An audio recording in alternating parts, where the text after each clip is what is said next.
Episode 11. The morning after Mayhem. Adrian had never in his life tried to sneak out of an apartment. Courtrooms, yes. Corporate meetings, of course. But quietly tiptoeing across hardwood floors while wearing yesterday's very obvious "I am a lawyer" suit. That was new territory.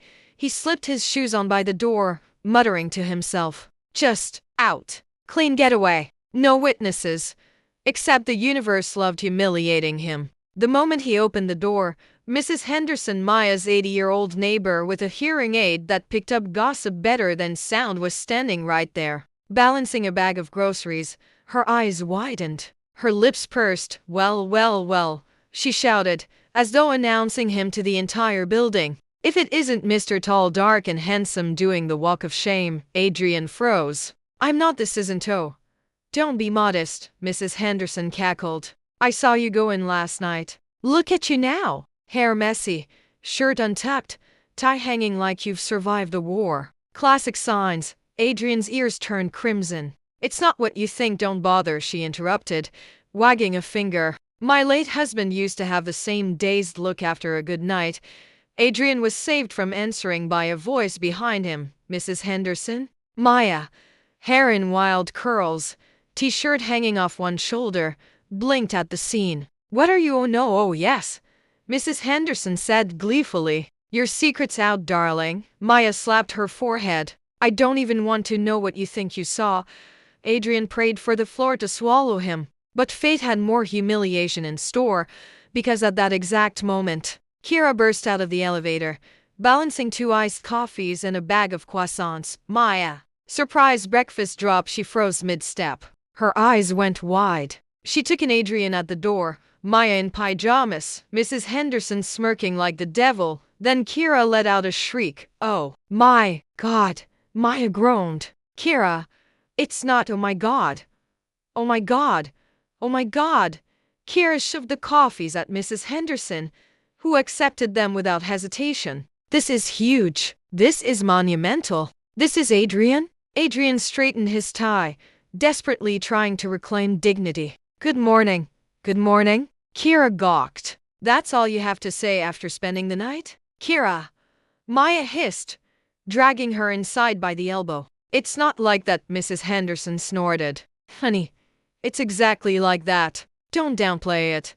By the time Maya shut the door, Adrian was leaning against the wall, face buried in his hands. "This is a nightmare," he muttered. Kira plopped onto the couch, grinning like she'd won the lottery. "Correction. This is the best thing that's ever happened. Finally, Maya. Prove that you're not secretly a celibate nun." Maya hurled a pillow at her. "I hate you." "No, you don't. You love me. Especially now that I'm your official alibi witness. So spill." She leaned forward eagerly. "Did you guys?" "You know." "Kira!" "What?" "I'm just asking if Clause 6 of your ridiculous dating contract got upgraded." Adrian choked. "Clause 6? Maya glared at Kira. "Don't start." Kira smirked. "Fine, I'll assume yes unless told otherwise." The banter was interrupted by Adrian's phone buzzing loudly. He glanced at the screen, his expression tightening instantly. "Excuse me," he said, stepping into the kitchen. Maya frowned, watching him pace while speaking in clipped professional tones. Even without hearing the words, she recognized the shift. Adrian the man melted away. Adrian the lawyer was in full force. When he returned, his jaw was tight. "I have to go," he said.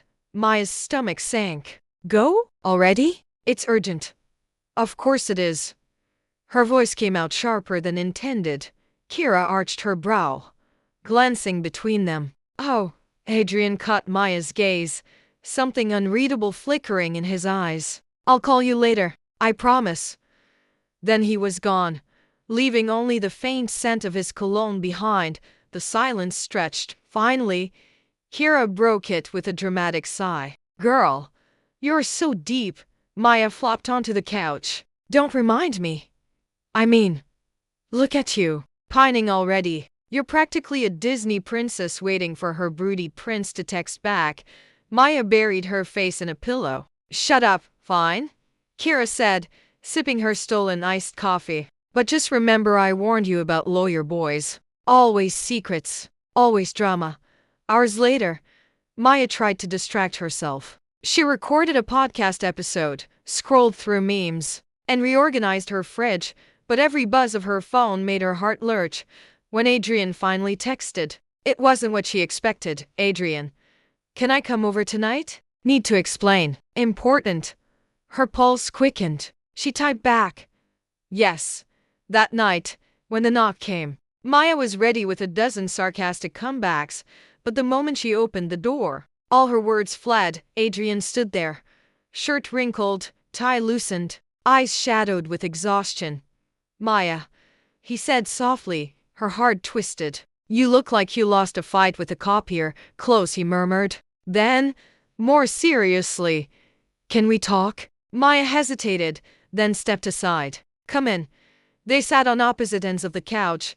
Adrian leaned forward, elbows on his knees. I know I handled this morning badly. I didn't want to just vanish. But something came up with a client. Confidential. Maya crossed her arms. You know how that sounds, right? Mysterious. Shady.